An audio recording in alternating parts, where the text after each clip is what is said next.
Falar a respeito da história do carnaval e da sexualidade. Tudo bom, Michele? Tudo jóia, querido. E você? Tudo jóia. Tá me ouvindo bem? Tô te ouvindo. E você? Tá ótimo, o som tá muito bom. Então, perfeito. Então, eu tava explicando para o pessoal, então, a respeito do que é o Androcenter Convida, né? Então, a gente tem uma live semanal aqui, diretamente de Curitiba, aqui da nossa clínica, que é uma live que geralmente é voltada para assuntos relacionados à sexualidade, né? Sexualidade preferencialmente masculina. A gente sabe que a sexualidade não é masculina, é feminina, né? Então Exato. É do casal, da parceria, né? Então, relacionado à sexualidade e à infertilidade também preferencialmente masculina, né? Não sei se a gente está tendo algum problema com a tua conexão. Você tá ouvindo bem? Não, eu tô te ouvindo. Você tá me vendo ou não? Deu uma travada? Deu uma travadinha, mas agora tá ótimo. Não, tô ouvindo.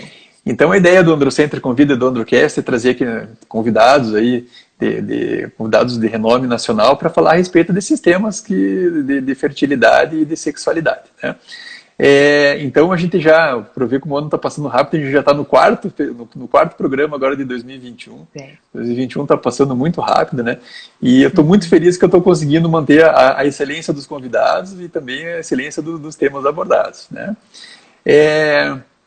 O Androcenter Convida, então, é essa conversa semanal, descompromissada, leve, né? Lógico, como a maior parte dos convidados aqui são profissionais da saúde, a gente tem um compromisso com a ciência, né? Então a gente tem que tomar esse cuidado, né? Também que a gente gosta de fazer a observação de que esse conteúdo é um conteúdo informativo, né? Então é um conteúdo que, de modo algum, ele vai substituir uma consulta com o médico ou com o psicólogo. E hoje, no Androcenter Convida de hoje, a gente vai ter a grata satisfação de contar com a presença da psicóloga clínica, que atua na parte da sexualidade humana, a Michele Sampaio, né? A Michele, ela é vice-coordenadora do Departamento de Parafilias da ABENS, né? Que é a Associação Brasileira de Estudos em Medicina e Saúde Sexual. Departamento esse que é muito atuante e que é motivo de constantes elogios, né, por parte da diretoria dentro da associação. Michele... O Coutinho estava aí, eu bem vi o Coutinho aí. Coutinho, pode participar da live também, viu? Então o Coutinho vai corroborar tudo isso que eu falei para você. Michele, seja muito bem-vinda. Gostaria que você se apresentasse, falasse um pouquinho a respeito da tua formação e da tua atuação nessa área da psicologia clínica e da medicina sexual. Perfeito. Bom, então como você já falou, eu sou psicóloga de formação, eu sou formada pela PUC de Campinas há 15 anos e atuei um tempo na área de psicologia hospitalar, mas sempre ligada à área de psicologia da saúde, né? E já há alguns bons anos trabalhando só dentro do consultório, né? E depois disso eu realmente mergulhei na área da sexualidade, então eu sou especialista em sexualidade humana pela Faculdade de Medicina aqui da USP, e que é onde eu trabalho. Hoje eu trabalho no Hospital das Clínicas, aqui em um ambulatório de sexualidade. Então, no meu consultório é só o que eu atendo hoje em dia, além de também ter o prazer de fazer parte da ABENS nesse biênio aí no Departamento de Parafilias. Legal. E o tema da nossa conversa de hoje, como eu já adiantei para o pessoal, é a história do carnaval e as fantasias da sexualidade, né? Então, como eu já falei, o foco do Androcenter Convida é abordar temas relacionados à medicina sexual e à infertilidade masculina. Com a proximidade do feriado do Carnaval, eu decidi fazer uma espécie de Androcenter Convida especial de Carnaval, né? Festivo. Pode ser, né? A festa do Carnaval é uma festa onde, talvez das festas populares, é a festa onde a sexualidade mais vem à tona, especialmente no Brasil. Então a ideia o que é? É explorar essa associação entre o carnaval e a sexualidade. O carnaval, ele por definição, ele acontece 40 dias antes da Páscoa. E a Páscoa, ela é o primeiro domingo depois da primeira lua cheia do início da primavera no hemisfério norte, né? É um feriado fortemente ligado ao cristianismo, né? Apesar do carnaval já existir antes da época de Jesus Cristo. O período da quarentena, então, que é esse período que antecede a Páscoa, né, que é também conhecido como Quaresma, costuma ser um período de orações, penitência e jejum. Então, nesse tempo, é o tempo onde os cristãos lembram, né, o tempo onde Jesus Cristo jejuou por 40 dias e 40 noites no deserto da Judéia, após ser batizado por João Batista. E nesse período desses 40 dias, Jesus passou por um período onde ele resistiu a diversas tentações de Satanás, né? Dessa forma, então, os cristãos, eles costumam jejuar, não comer carne e se concentrar em oração ao invés da concentração nos prazeres mundanos, digamos assim, né? Assim, o carnaval, ele é mais ou menos um feriado de extravasação prévia, né, a esse período de jejum e de orações da quaresma. Então, esse é o contexto contexto histórico do carnaval, né? Do carnaval. Indo um pouquinho para a seara da psicologia, Michele. O carnaval, ele é uma espécie de relaxamento às avessas, né? Também queria que você explicasse um pouco para a gente o significado da palavra carnaval, né? E falasse um pouquinho a respeito daqueles carnavais mais antigos, que foram aqueles que aconteceram lá na região da Babilônia, né, na Antiguidade. Porque isso, eu acho muito legal que você contextualizou, né, Gustavo, assim, eu acho só que a gente tinha que ter vindo de glitter e fantasia, eu acho que a gente tinha que estar no clima, entendeu? Eu tô sentindo falta de você estar com um glitterzinho, da gente estar no ápice do carnaval. Que provavelmente você também atendeu a tarde inteira como eu, assim, então eu acho que os nossos pacientes iam... A gente tá direto do consultório, né? Acho que o pessoal ia estranhar a gente, né? Meus pacientes são todos tristes porque não vai ter carnaval, então tá todo mundo, né? Mas a contextualização é essa mesmo. Na verdade, teve hoje em dia, como você fala, né? Tem esse marco cristão que ele aconteceu com, né, o crescimento do cristianismo, mas o carnaval ele é uma festa pagã, né? Então a ideia começou lá na antiguidade.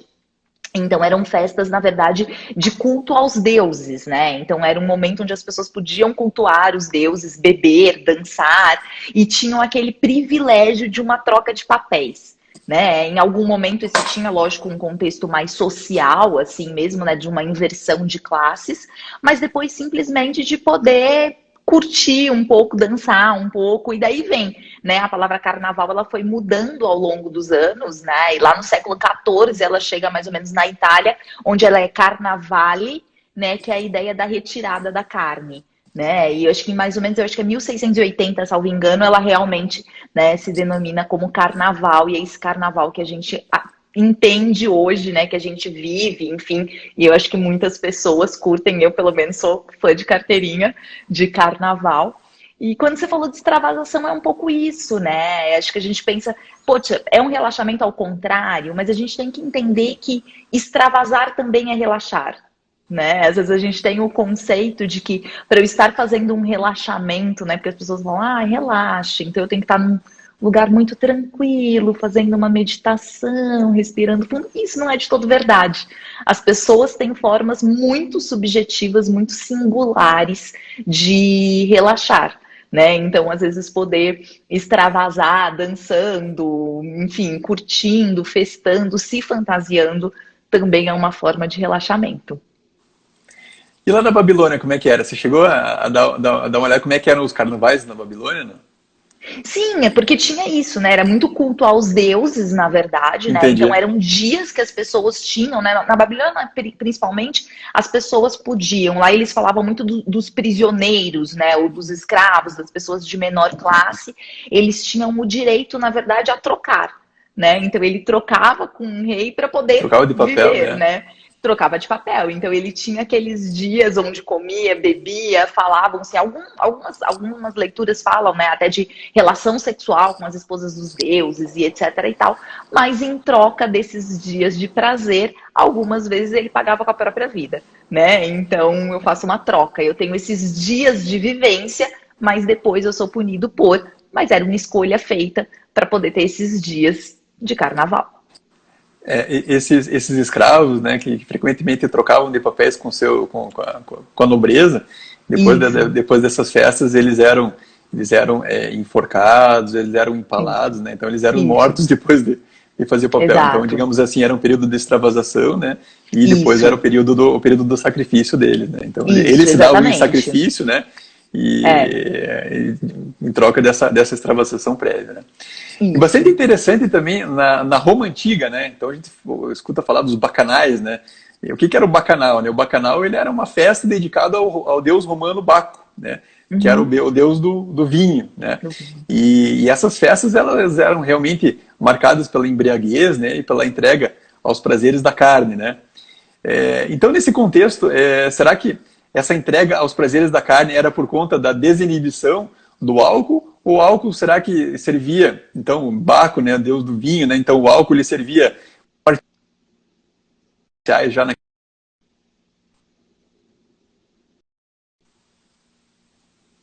A gente nunca vai saber, né, na verdade, o que que é o antes, o que que é o depois, né, que a gente fala que é isso do uso do álcool, e você também como urologista, e tem outros urologistas aí conectados, que eu já vi que o Fê Curvinel também conectou, a gente escuta muitos pacientes dizendo isso, né, que às vezes fazem uso do álcool para uma desinibição.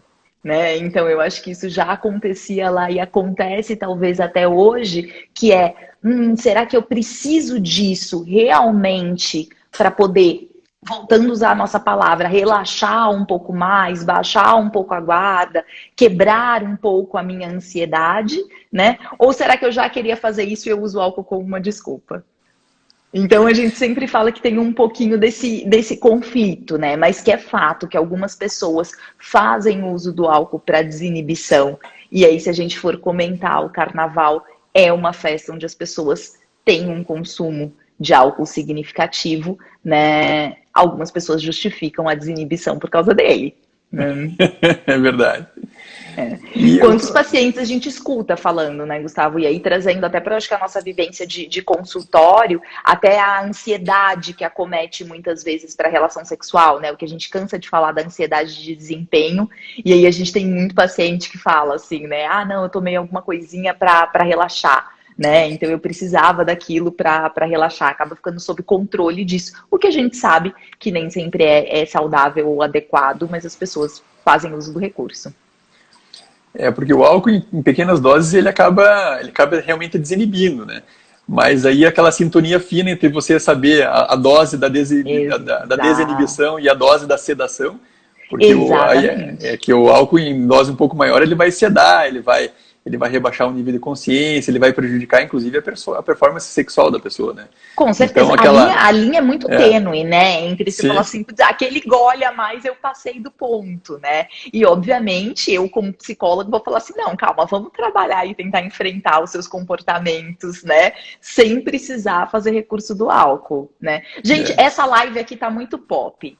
Mônica Lopes conectada, Mônica querida, tá aí com a gente, Juliano Ai tá conectado, Gustavo, é só por sua causa que essas pessoas conectam, me convide mais vezes, por favor. O pessoal vem aqui, mas acho que hoje eles vieram mais por tua causa mesmo, Michele, desculpa. E Michele, e uma coisa interessante também é o seguinte, esse período da quarentena, então, era um período no qual não se podia, então se restringia o uso de álcool, se restringia o uso de carne, né?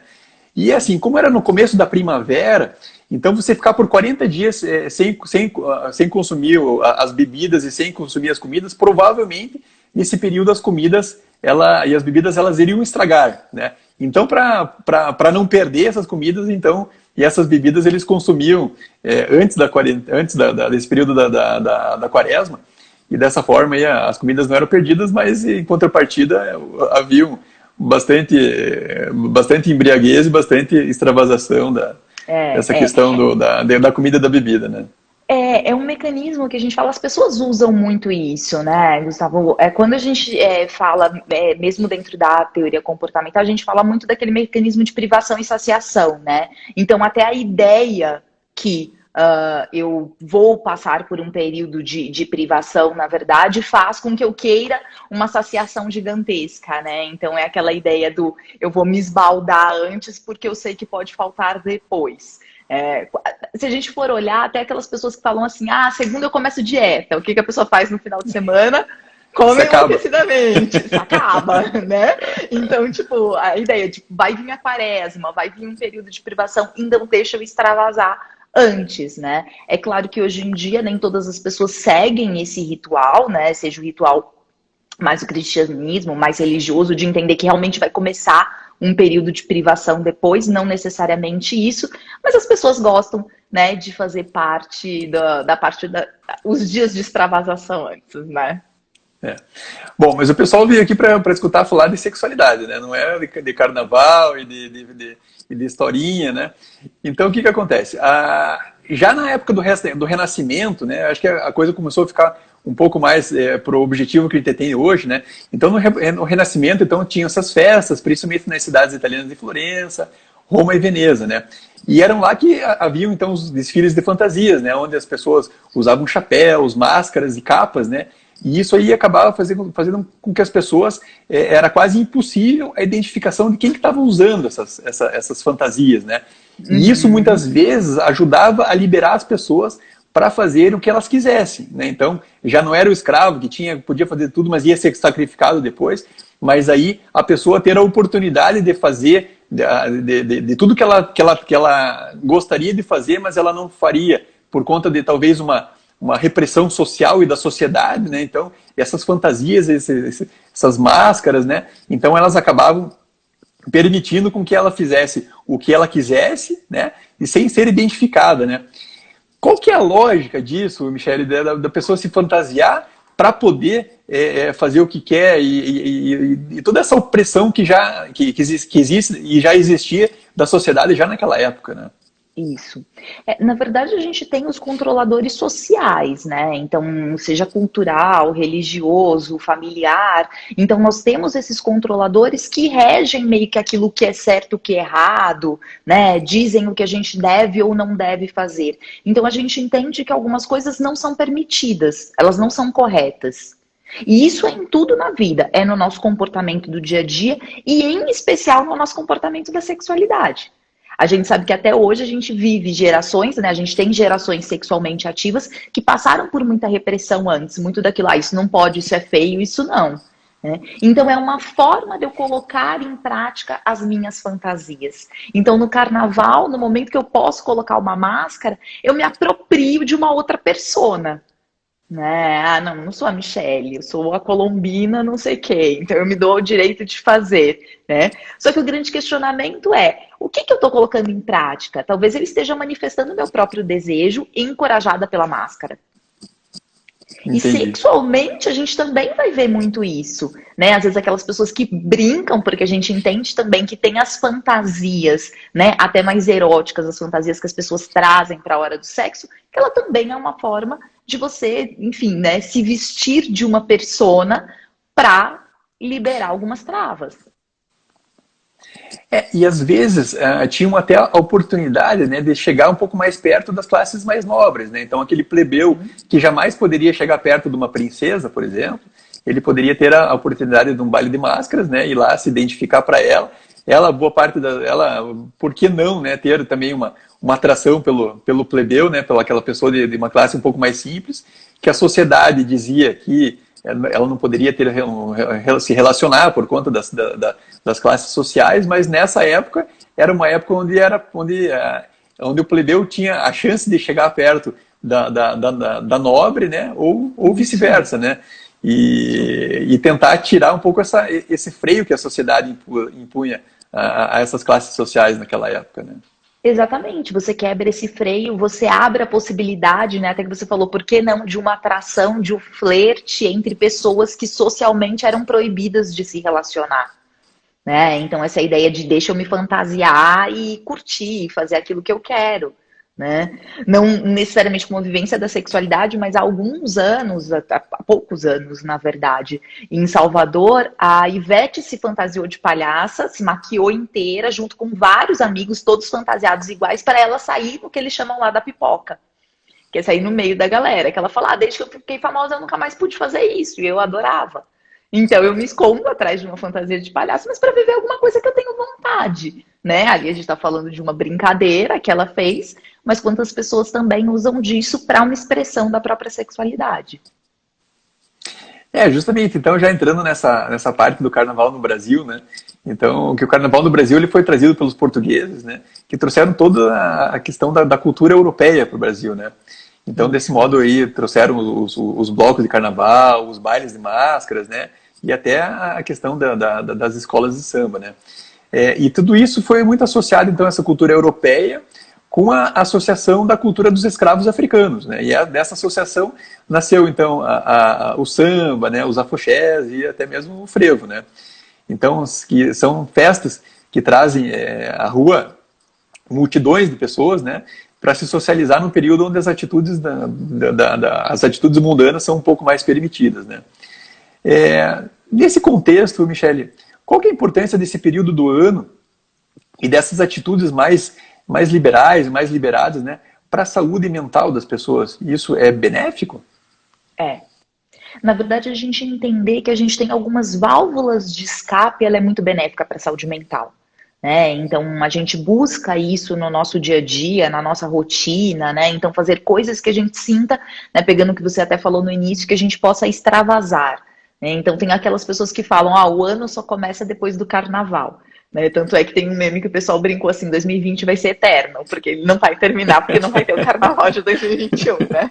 Então, é meio que aquele marco, né? A gente marca que vai iniciar um ano, a gente marca que a gente estava muito cansado, então a gente libera geral no carnaval, né? E depois a gente começa. Então, essa ideia, Gustavo, de que a gente pode liberar, né? Liberar as amarras, liberar as travas, né, curtir tudo que a gente tem para curtir, porque naqueles dias, além do socialmente permitido, a gente tem que dizer porque a gente também se permite fazer aquilo, né? Porque claro que a gente tem uma trava social, mas a gente também responde a essas travas.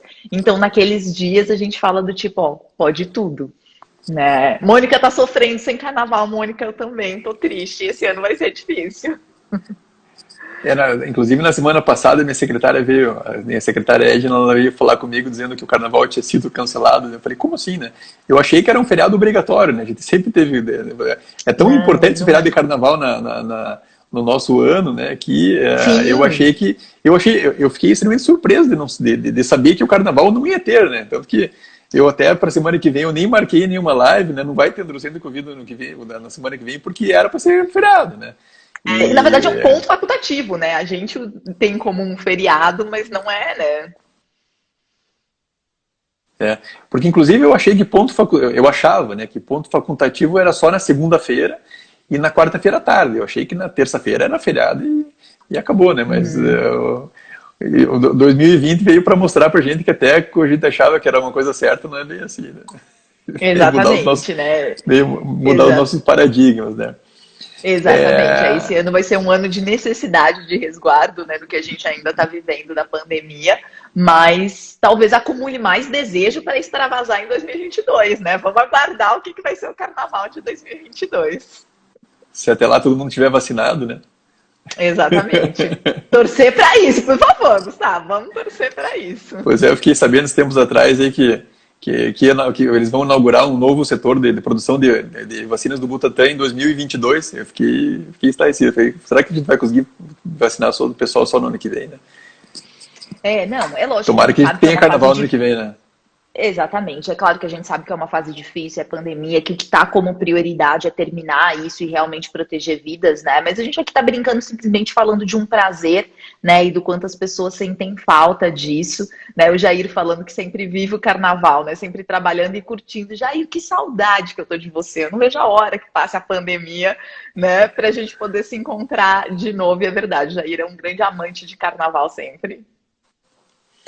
E nós, como profissionais da saúde, a gente também tem que lembrar da importância da prevenção de infecções sexualmente transmissíveis, né?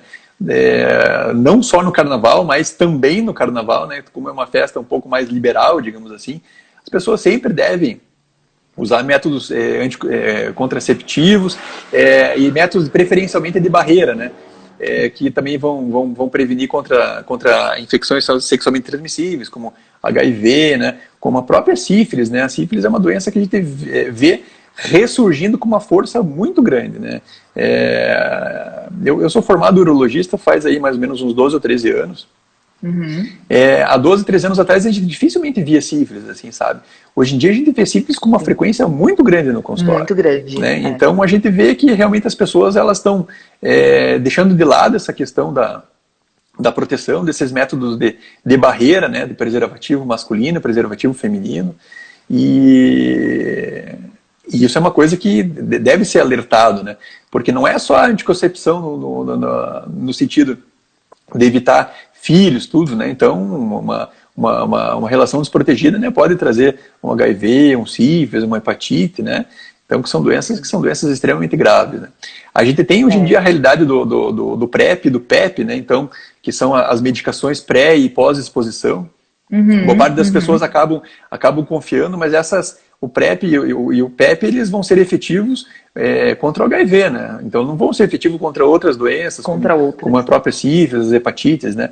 Então, eu acho que a gente tem que focar, então, falar da importância do uso do preservativo, né? E eventualmente, teve um preservativo que rompeu, teve um acidente, aí sim, tentar se prevenir de alguma forma com uma profilaxia farmacológica específica contra o HIV. É uma situação de emergência, né? Não é para ser usado, né? Essa é a questão, né? Em situação de emergência, que bom que hoje em dia pode se recorrer. Mas o que você deve observar no consultório, que é o que eu percebo no meu, eu tenho um público muito jovem, e aí, é claro, como você falou, tem sífilis, tem outras coisas, mas se a gente for pegar mesmo, é uma geração que não teve, né? Não viveu aquele boom do HIV, onde era-se um grande problema, e as pessoas associam muito o uso do preservativo só por conta do HIV. Né? Então, se hoje em dia quase não tem, hoje em dia eu já tive pacientes falando, mas ninguém morre disso e coisa e tal, então eu não preciso, e eu acabo baixando a guarda. E nas festas, como a gente falou, às vezes, eu saí, eu não tinha preservativo à mão e eu tive uma oportunidade, ou eu bebi demais e eu esqueci de usar, né? Então são situações onde realmente a população acaba ficando mais exposta. Eu tenho bastante cabelo branco aqui, ó. Então eu acabei vivendo a época, o final dos anos 80, onde o HIV realmente era uma sentença de morte, né? Então quantas pessoas a gente vê que pessoas famosas, né, que acabaram contraindo HIV, desenvolvendo a AIDS e morrendo da AIDS. Naquela época, sim. Morria-se muito de AIDS. Hoje em dia a AIDS ela não mata, mas ela virou uma doença crônica, né? Mas as pessoas que têm o HIV, elas têm algumas restrições, né? Então tem que ficar usando uma medicação de uso contínuo, tudo. Então isso acaba afetando a qualidade de vida da pessoa, e lógico, né? Não é porque virou uma doença crônica que a gente vai ter que banalizar, né, e achar que é normal. Não é normal, né? O normal é não ter, né? Eventualmente, se a pessoa adquiriu a doença, tem tratamento, ela provavelmente não vai morrer daquilo, né? Mas isso não é, digamos, um atestado para todo mundo ter a liberdade de ter talvez um sexo seguro, desprotegido, né? E boa parte das vezes ameaçando, inclusive, a saúde da outra pessoa, né? Porque uma coisa é você ter a tua liberdade sexual para você poder ter sexo, tudo. Outra coisa é você ter uma doença e estar expondo outras pessoas a risco, né? Isso é quase que um crime, né, Michele? Porque quando a gente está falando disso, né, de uma liberdade sexual, a gente claramente também está falando de um sexo seguro. E um sexo seguro, tanto de eu entender que eu estou em uma situação que eu quero estar, que é uma escolha minha estar, quanto um sexo seguro também em relação à minha saúde. Então, isso é uma genuína expressão ali da sexualidade, né? Eu consigo expressar aquilo, eu não coloco um outro e eu não me coloco em risco. Michele, você como sexóloga, explique um pouquinho pra gente o que é a sexualidade, né? E o quanto que é importante a expressão sexual do indivíduo para a sua saúde psicológica. Tá. Eu acho que quando a gente fala, né, de expressão, na verdade, sexual, eu gosto sempre de falar da expressão da sexualidade. Porque às vezes a gente fala expressão sexual, a pessoa entende que ela tem que ter uma vida sexual ativa, né? E isso não é verdade. A sexualidade é algo que faz parte do indivíduo e que é muito importante para a saúde mental, porque de certa forma ela é como a gente se representa. Então, como eu me represento, o papel que eu quero ocupar, a roupa que eu visto, a forma como eu me comporto, se eu flerto, se eu me relaciono com alguém ou não, essa é uma expressão da sexualidade e ela traz uma completude para o indivíduo. E essa ideia de completude a gente fala que ele é importante para a saúde mental. Então, esse é o grande ponto. Então, a gente poder expressar a nossa sexualidade, gente, a gente expressa ela todos os dias. Eu tendo a escolha de viver uma vida sexual ou não. A sexualidade ela é muito anterior a isso, né? E ela é extremamente saudável para o indivíduo. Por isso que talvez as pessoas tristem com o carnaval. Vão passar dias sem ter essa expressão de extravasação da sexualidade. É verdade. E essa questão da sexualidade, da vida sexual do indivíduo, isso é uma das coisas mais viscerais que a gente tem, né? Porque, inclusive, tem alguma coisa a ver com a perpetuação da espécie, né? Então, talvez o nosso instinto mais primitivo é o instinto da reprodução, né? E a gente, quando era ser humano primitivo, a gente não sabia discernir o que era o sexo para prazer, o que era sexo para reprodução, né? Então, o sexo é uma coisa muito primitiva, é uma coisa muito visceral, é uma coisa muito relacionado ao id, relacionado ao ego da pessoa, relacionado realmente àquilo que forma o caráter, a personalidade. Então, eu acho que daí também a importância que a gente tem assim, eu que trabalho mais precisamente com essa parte de medicina sexual, eu fico muito feliz, assim, sabe? Porque boa parte das vezes os pacientes chegam aqui com a vida sexual complicada, com vários problemas, assim, sabe? E a gente toma algumas atitudes que faz com que o paciente consiga retomar a vida sexual dele, e isso muda a vida do modo completo, né? Então, a expressão da sexualidade, da pessoa poder viver a sua vida sexual do modo pleno, vai interferir em tudo na vida da pessoa, né? Ela assim como a OMS coloca, ela é um dos pilares da qualidade de vida, né, Michele? Isso. A gente percebe a diferença, né? Pelo menos eu vejo muito isso no consultório. De novo, do como a gente está falando, como a pessoa se representa. Quando ela está com um problema na vida sexual, às vezes você olha para a pessoa, ela tem uma representação mais embotada, né? Ela não consegue ali, ela não está arrumada, ela não se fala, a forma como ela se mexe, como ela se expressa, parece que é um pouquinho mais retraída em alguns casos. Então a gente vê que trabalhar a questão da sexualidade, resolver esse sintoma sexual é de extrema importância para o indivíduo. E quando você fala isso de ser mais visceral, acho que tem os dois lados mesmo, né? Sim. Tanto o lado da procriação, quanto o lado da vivência do prazer. A gente é muito de prazer, né? E até isso a criança, por exemplo, né? Eu não sou psicanalista, né? Mas tem toda a ideia da fase oral, o prazer, né? Numa maia, etc. Então, em coisas muito pueris ali que ela tá vivendo, ela tá tendo sensações de prazer. E é isso que a gente, enquanto indivíduo, vai buscar. Né? E esse prazer que a gente vai buscar, né, que a gente está falando da busca do prazer, até por meio de uma expressão da sexualidade no carnaval, mas a gente está expressando a sexualidade sempre. E aí que a gente vive, às vezes, o conflito, né, que é a vontade, que é o desejo, que é esse impulso, né, como você mesmo colocou, né, que a psicanálise coloca como id, versus as minhas regras de controle. Né, algo que me diz que fala assim, mas você vai fazer isso mesmo? Né? Que socialmente eu fico com medo de fazer, eu ouvi minha mãe falando que era errado fazer, então eu fico naquele meio do caminho entre querer e entender se eu posso fazer aquilo. E a importância do sexo no contexto não só do orgasmo ou do prazer próprio, mas também da inserção na sociedade, né? Que boa parte das vezes, para você conseguir se inserir na sociedade, você tem que expressar a tua sexualidade, você tem que ter a tua parceria, né? Você precisa entrar nesse contexto, né? E o sexo, ele também serve no ponto de vista dos laços afetivos dos casais e das parcerias, né? Tanto que a gente tem, assim, que várias mulheres, ao longo da vida, elas não vão conseguir ter um orgasmo. Assim, a gente sabe que isso é estatístico, né?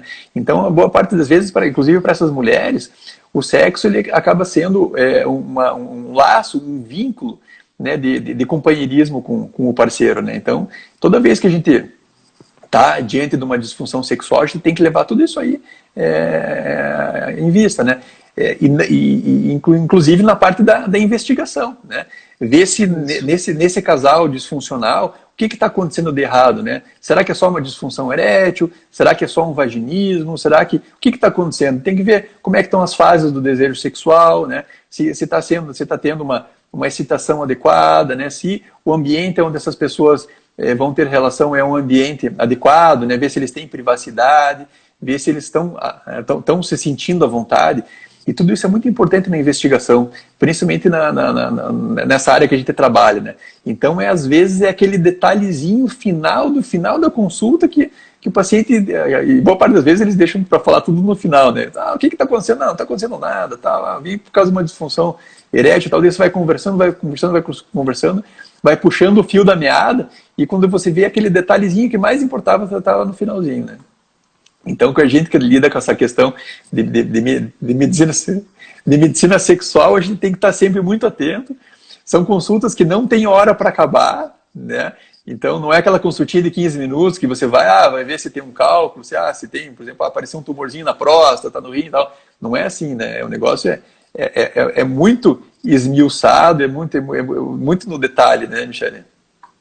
E entender toda essa psicodinâmica, né? Eu acho que o que você falou é perfeito, né? Então a ideia de, às vezes eu tô atendendo, você é urologista, às vezes você tá atendendo um cara e ele tem uma parceria e ele tá contando de uma dificuldade, mas a disfunção sexual de fato pode estar na parceria.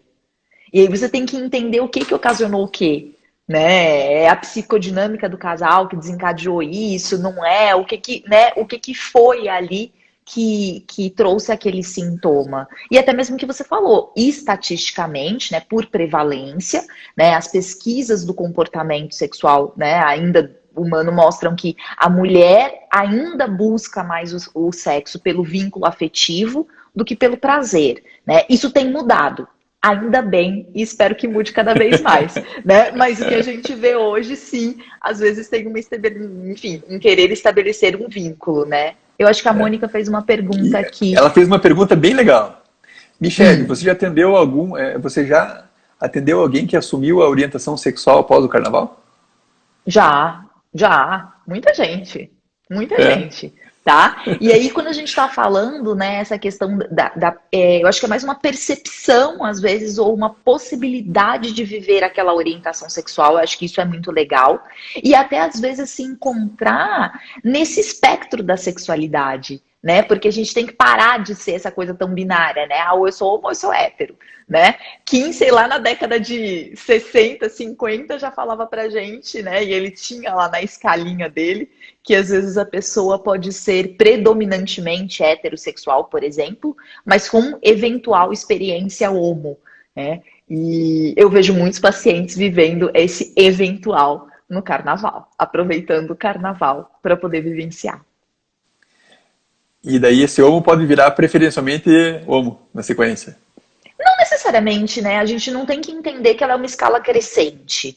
Entendi. Não é, né? Eu posso sim, né, ter a minha prevalência ali, a minha percepção de preferência heterossexual e eventualmente ter uma prática homo, mas não significa que eu vá transitar e que ela vai aumentar cada vez mais, a ponto de eu transitar, né, e me identificar, né, na homossexualidade.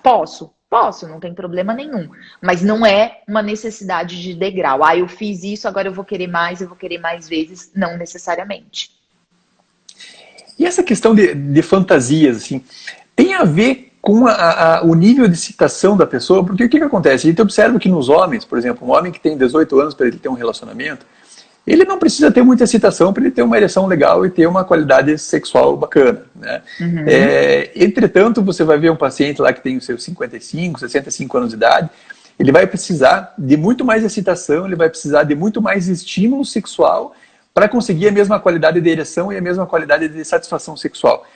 Será que o carnaval é uma festa que também suscita a fazer alguma coisa diferente, e esse talvez diferente trazer um pouco mais de excitação e um pouco mais de estímulo sexual para essa pessoa? Com certeza, porque ali no carnaval a gente tem essas permissões ali da fantasia, mas a gente tem também, Gustavo, algo que você trouxe que é a novidade. Então, o que você está trazendo, né? O homem jovem, às vezes, ele tem aquela coisa do olhar, ele já teve uma excitação demonstrada ali pela ereção. Com o passar do tempo, ele precisa de mais estímulo. Mais tempo de estimulação, um estímulo tátil, outras coisas somadas. E, às vezes, sim, a novidade. A ideia de que eu olho e que eu também já sei como aquele sexo vai acontecer, sabe aquele script? Você sabe, né? Eu tenho um paciente que fala assim, beijou aqui, agora vai beijar aqui, vai fazer ali. Ele sabe o passo a passo, sabe assim? Então, do tipo, pode continuar que eu vou dar uma espiadinha no jogo de futebol, porque a hora que eu voltar eu sei onde é que tá. Então, a ideia é, não, vamos quebrar um pouco isso, vamos mudar o roteiro. E ali no carnaval, a gente está tendo essa possibilidade. né? Deixa eu fingir ser uma outra persona, deixa eu buscar uma outra coisa, deixa a gente se divertir de uma outra forma.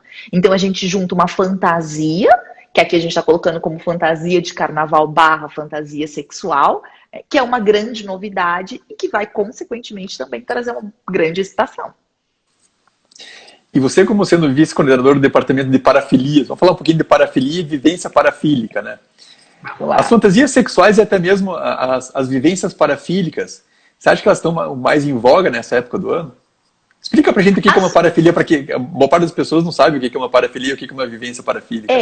Exatamente. A parafilia em si, a gente vai entender que é um desejo, tá? Que ele é persistente, recorrente e preferencial, tá? Então ele é muito ali instante, por um objeto, por uma situação ou por uma forma de vivência da sexualidade. Então isso é a parafilia. Quando a gente fala de vivências parafílicas, né, então a gente vai pegar aquela vivência, que é o que socialmente a gente vai falar, foge daquela normativa, né, da sociedade. Se eu sempre replico aquilo, eu estou falando de uma parafilia. Se eventualmente eu vivo aquilo, eu estou falando de uma vivência parafílica. Então eu posso pegar algo... vou trazer aí o exemplo da fantasia, né? Então a ideia de, eu gosto daquele salto alto de verniz e etc e tal, né? Então meio que aquele fetiche por um objeto. Não é algo que eu faço recorrentemente, mas no carnaval eu aproveito para tê-lo. Então a gente pode dizer que é sim uma fantasia barra uma vivência parafílica, mas que às vezes ela vai acontecer só naquele momento. Não é que eu sempre vou querer replicá-la. Mas essa ideia de estar por trás da fantasia, o carnaval ele traz isso à tona, né? A Mônica colocou então que o carnaval aqui no Brasil tem muita sensualidade, né? Os corpos eles ficam mais expostos, né? Então o carnaval ele é uma grande festa das preliminares. É verdade, né? É verdade. Se a gente for pensar, é claro que a gente sabe hoje em dia, né, e cada vez mais, que a excitação ela não necessariamente vem só da ideia da exposição corporal. Cada vez mais a gente escuta os pacientes falando de situações até não erotizadas, que eles entendem como erotizadas, que despertam um desejo, mas o ser humano ele é visual. Então eu tenho um corpo ali, e não é só o corpo, né? Eu tenho uma dança, eu tenho algo que está seduzindo, então eu acabo criando sim esse ambiente mais erotizado. E se a gente for ver do outro ponto de vista, Michele, não sei se você já aconteceu isso aí, se você já atendeu algum paciente nesse sentido, de algum paciente que tenha vivido alguma experiência no carnaval e aquilo lá tenha sido alguma coisa que não foi legal, que foi alguma coisa meio traumatizante, que isso tenha balançado assim, a questão da vida sexual daquela pessoa. Você já viu algo nesse sentido também? Já. E a grande questão vai girar em torno dos limites, que é aquilo que a gente falou um pouquinho, onde tudo é legal se eu entendo que eu quero viver aquilo que eu estou consentindo. De novo, a ideia de ter muita bebida presente faz algumas pessoas ultrapassarem o limite. Isso não é desculpa. Volta sempre aquela ideia, né? O não Verdade. É não a qualquer momento, né? Eu posso estar ali beijando, eu posso estar pegando, eu posso estar passando não a mão. É não, né? Momento eu falei, não é não, eu não quero mais a partir daqui. O não nunca é sim. Exatamente. Então, a grande queixa que eu tenho é de, às vezes, poxa, eu estava numa situação e aquela situação começou a ser forçada e a pessoa entendeu que ela não conseguiu sair daquilo. E isso, ou seja, toda a ideia que ia ser muito legal, ia ser muito agradável, acaba vindo por uma situação traumática. Berteiro, querido, que bom te ver aqui. Você que manda muito bem. Então, muito legal essa nossa conversa de hoje, né? E que realmente, assim, o excesso do álcool pode fazer com que, inclusive, ocorra violências sexuais, né? E que tenham relações sexuais não consentidas. E isso é uma coisa que não é aceitável hoje em dia. Então, o não é não, né? Então, a gente, de forma alguma, a gente acha que isso seja permitido, não é permitido, é uma coisa que é extremamente proibido, né, e deve ser fortemente combatido, né, Michele? E vem sendo combatido, e isso eu acho muito legal, até por um posicionamento das mulheres nisso. E hoje em dia até os homens observando isso, pelo menos em São Paulo tem muitos grupos discutindo masculinidade. Aqui tem o Memo, que é um grupo muito ativo que discute essa questão da masculinidade, tentando desconstruir algumas coisas, e aquela ideia do simbolismo. Então, como a gente está falando, um corpo ele pode ser muito sexy, ele pode me excitar, mas eu só toco nesse corpo se eu for autorizado a isso. Então a fantasia do carnaval, a pouca roupa do carnaval, eu querer sair vestida só de glitter, não autoriza a outra pessoa a tocar meu corpo. Eu posso estar curtindo, eu posso estar sensualizando, mas o limite do meu corpo é meu, né? Se rolar o flerte e sensualizar para os dois lados, aí deu match. É legal, agora se... Um não vale muito mais do que dois sim, alguém colocou aí que realmente é grande verdade, né? Um abraço também pro Berteiro, meu chefe, né, do departamento de chapeniano. É verdade, você tá no chapeniano. O chefe supremo o chefe supremo que eu vejo você em tantos chapeniano. lugares da Dens que às vezes eu esqueço que você tá no chapeniano também. Legal, Michele. Então, essa nossa conversa hoje está sendo muito legal, no sentido de a gente conseguir trazer um pouquinho de história, né, e um pouco de ciência e razão para esse tema tão irracional e orgânico que é o carnaval, né? Vamos ver, eu acho que o Coutinho fez alguma observação aí, né? É verdade que a quarta-feira de cinzas apaga tudo o que fez antes? Coutinho, você tá querendo a desculpa da quarta-feira de cinzas, né? E a mesma coisa Mônica, fica de olho no Coutinho, Mônica. O Coutinho tá querendo usar a quarta-feira de cinza para fazer alguma coisa, fica de olho nele. E o Haroldo ainda colocou, não é preciso beber para aproveitar, realmente não é preciso. Muito bem lembrado, né? Muito bem lembrado. É isso, dá pra gente aproveitar muito bem sem necessariamente ter bebido.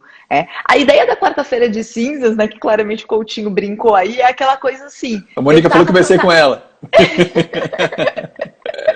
Eu acho que é muito aquela ideia do eu estava fantasiado, né? Era a Mulher Maravilha que estava ali fazendo, de novo, não justifica ações não consentidas, mas no sentido de eu tô me divertindo, eu tô extravasando, eu tô não sei o quê, e eu tirei a fantasia e eu deixo isso lá. Eu acho que muitas vezes a fantasia ajuda a destravar e às vezes até aliviar possíveis culpas de eu estar fazendo alguma coisa. Então a ideia de que não me leve a mal, hoje é carnaval. Então as pessoas acabam entrando um pouquinho nessa. E muito bem colocado essa observação de que não é preciso de álcool para ter desinibição, né? Então, naquela época então, da Idade Antiga, do Renascimento, então, ainda era necessário o álcool para a sociedade, talvez, não vou dizer permitir, mas para tentar burlar, né? E é muito legal isso que hoje em dia a gente não precisa do álcool para que a sociedade permita que as pessoas façam alguma coisa de diferente, né? Então, talvez esse freio da sociedade, né, é muito menor hoje em dia e as coisas serem muito mais permitidas, né, do ponto de vista da parte da sexualidade. Então, que você não precisa do álcool para se desinibir. Isso eu acho que é um grande... foi uma grande evolução que a gente conseguiu, né? Nós que a gente fala do ponto de vista de sociedade, né? Claro, ainda precisa muito mais, mas é isso, antes justificava-se com isto. Hoje a gente está vendo diversos movimentos, seja de orientação sexual, de identidade de gênero, de vivências de fantasias. Então nós estamos encontrando um espaço para vivenciar, para se autorizar a vivenciar isso. Então a gente não precisa se desculpar no álcool e nem precisa estar atrás da máscara. Claro que é muito divertido para quem gosta, mas a gente também pode conseguir expressar essa sexualidade no nosso dia a dia. Legal. Quando a conversa é legal, ela passa rapidinho, já foi quase 1 hora. Michele, então eu sempre reservo no final das nossas conversas, né, um tempo. Então eu reservei também no final nessa conversa um tempo para você fazer as suas considerações finais a respeito do tema, né? Também deixar os teus contatos das tuas redes sociais, né? E deixar um espaço para você colocar para essas pessoas aí que eventualmente queiram conversar com você, serem seus pacientes, como é que eles podem te encontrar. Perfeito. Eu acho que a ideia principal.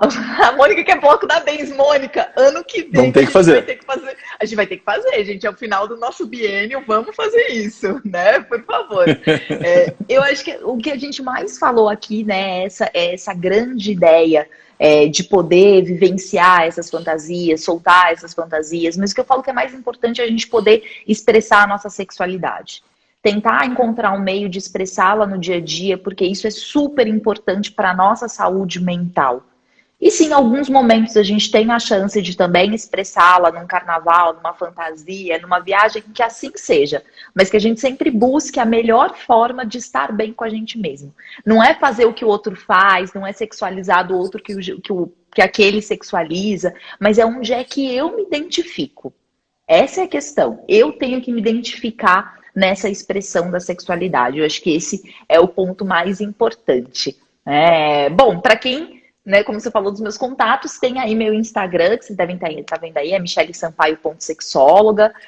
Tem meu site também, que eu posto algumas coisas, mas eu não lembro agora. Se a Tati tiver, ela escreve para mim. Eu acho que é michelesampaiosexóloga.com, talvez seja isso, mas no Instagram vocês acham um link para ele, né? E a forma de se comunicar comigo, seja pelas redes sociais, ou nesse site você também encontra o contato do meu consultório, caso queira em algum momento trabalhar a sexualidade. E a gente fala sempre, né, Gustavo, buscar um consultório, uma psicoterapia, uma terapia sexual, ela não necessariamente tem a ver porque eu estou com um sintoma e porque eu tenho que corrigir um problema, mas simplesmente porque eu quero melhorar a minha vivência de sexualidade, eu quero melhorar essa expressão que às vezes eu tenho comigo mesmo. Como a gente falou, a gente não precisa de parceria para expressar nossa sexualidade no dia a dia. Obrigada, Tati. É isso aí, michelesampaiosexóloga.com. Obrigada. E justamente assim, e quando as pessoas que tiverem uma disfunção sexual, alguma alteração nessa seara, procurarem profissionais sérios, né? Então procurarem profissionais sérios que venham, que deem a cara a tapa, que mostrem a cara, que mostrem a sua formação, né?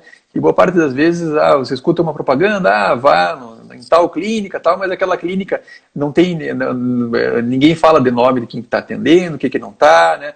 Então, boa parte das vezes, essas clínicas masculinas, digamos assim, né, são clínicas que têm única e exclusivamente uma função comercial, né? Então, que não levam a questão da vida sexual do paciente, não investigam possíveis problemas, né? Eles simplesmente querem vender aquela medicação, vender aquela injeção, né? E uma ereção e uma vida sexual é muito mais do que uma injeção no pênis, né? Começa muito antes, né? A gente tem que cuidar, assim, eu tenho que fazer uma investigação da questão do relacionamento, fazer uma investigação da parte hormonal, da saúde da pessoa, né? Então, a retomada de uma vida sexual não é simplesmente uma picadinha no pênis, né? Como várias clínicas masculinas tem se mostrado aí no mercado, né? Então, sempre quando você tiver algum problema sexual, né, você procurar profissionais que estejam ligados a associações, a sociedades, né, e pessoas éticas, pessoas que têm um compromisso com a saúde como um todo, né, e não só que se aproveitem de uma fraqueza, do momento de fraqueza que a pessoa apresenta, né. E justamente esse é um dos objetivos que a gente faz esse trabalho aqui de divulgação. É um trabalho que a gente não ganha nada, é um trabalho que não é monetizado por nenhuma plataforma social, né. É um trabalho que, inclusive, é um trabalho que a gente desenvolve dentro da ABENS, né, que é a Associação Brasileira de Estudo de Medicina e Saúde Sexual, né, que é uma continuidade de várias associações anteriores, que eram associações basicamente de urologistas, e que a gente decidiu fundar justamente para tentar tratar do modo sério, né, toda essa questão da medicina e da saúde sexual, né, e que graças ao nosso empenho, né, e graças a todos vocês aí, maravilhosos dos departamentos, todos os nossos parceiros, tem logrado muito êxito, né, e pô, a nossa última live da semana passada, tiveram mais de 500 participantes, né, e só não teve mais do que 500 porque a sala lotou, então ficou gente de fora, ninguém mais conseguia entrar, e o pessoal teve que começar a não tentar entrar, né? Então foram mais de 500 participantes na nossa live da Bens na semana passada, né? O que mostra a importância da medicina sexual ser levada a sério do modo ético e compromissado, né, Michele? É isso, medicina sexual ela é uma ciência. Parte desse ponto. É muito legal, é muito gostoso, é muito divertido falar de sexo. mas tem muito estudo e pesquisa por trás disso. A gente não sai falando só porque a gente gosta de falar e ponto. A gente não sai dando conselho por aí, né, Gustavo? A gente orienta baseado em pesquisa de fato científica, em evidência científica para tratar esses pacientes. Essas clínicas, muitas vezes, elas trazem um tratamento imediato. Né, você fica bom rápido. Não vai nessa. Como você mesmo falou, olha quem é o profissional. Cuidar da saúde sexual é cuidar de você. Então, dê atenção para que se cuide da melhor forma. É. E todo esse conteúdo que a gente vem desenvolvendo desde meados do ano passado, né? Que é o conteúdo do Androcenter Convida, né? E do Androcast, eles estão todos disponíveis, são todos conteúdos gratuitos, né? Que as pessoas conseguem encontrar dentro do YouTube, né? Dentro do YouTube Androcenter, né? O Spotify também a gente tem o Androcast. E esse Androcast também presente nas plataformas, então, de podcast da Apple, podcast do Google, né? E podem ser acessados, inclusive, pelo Linktree, tanto o Linktree desse meu perfil do Instagram, quanto do perfil do @redeandrocenter. O meu perfil, Dr.Gustavo_Androcenter Curitiba, às vezes nem eu lembro, assim, sabe? Como você do teu site. Então, eu criei o @redeandrocenter, onde tem o Linktree lá, que tem todo o nosso conteúdo, o conteúdo das lives, das nossas conversas, tem vídeos explicando a respeito de várias patologias, vídeos explicando a respeito de algumas doenças específicas, né? Então, todo o conteúdo gratuito, e assim como a Michelle muito bem falou, tudo que a gente faz é baseado em evidência científica, né? Agora, nessa época da pandemia, a gente está muito acostumado em falar em evidência científica, né? Então, é baseado em estudos sérios, estudos bem conduzidos, né? E não em achismos de uma pessoa ou outra, né? Então, a gente não é curandeiro, né? A gente é realmente profissional da ciência, né? E a gente tem essa grande preocupação, né? Então, gostaria de mais uma vez agradecer a tua presença, Michelle. Prazer foi meu, muito obrigada. Sempre muito querida, sempre muito competente, a gente gosta muito de você. Obrigada. E lembrando, então, na sequência aí do Androcenter Convida, na semana que vem não vai ter, né? Era para ter feriado, né? Até podemos fazer um Androcenter Convida especial de algum outro tema aí, mas infelizmente que eu deixei fechado, a gente não fechou a agenda. Sempre os convidados a gente acaba convidando questão de 2, 3 meses antes para poder preparar o tema, né? Não é de uma hora para outra. Então, acho que a gente conversou a primeira vez, acho que foi em dezembro, né? Desse tema. Acho que foi, faz né? Tempão, Foi dezembro, janeiro. Faz um tempo que a gente tinha falado. Então, na semana que vem, a gente não vai ter Androcenter Convida. A gente vai ter Androcenter Convida na outra semana. E aí, na outra semana, o nosso convidado será o Dr. Marcelo Vieira. Ele é urologista, nosso colega lá do Projeto Alfa, lá de São Paulo. E a gente vai conversar a respeito do tema da reversão da vasectomia. Vai ser bem legal também. Tá bom? Então, uma ótima semana a todos. Beijo, obrigada para todo mundo que estava aí conectado, participando com a gente, foi um enorme prazer. E um excelente carnaval para as pessoas que vão ter feriado, né? Sempre lembrando que para manter o isolamento social, se for sair na rua, usar máscara, se for ter contato com qualquer pessoa, usar máscara, né? A gente está no momento de uma pandemia e a gente tem que se cuidar. Uma ótima semana a todos e até a outra semana. Tchau, queridos. Até, tchau.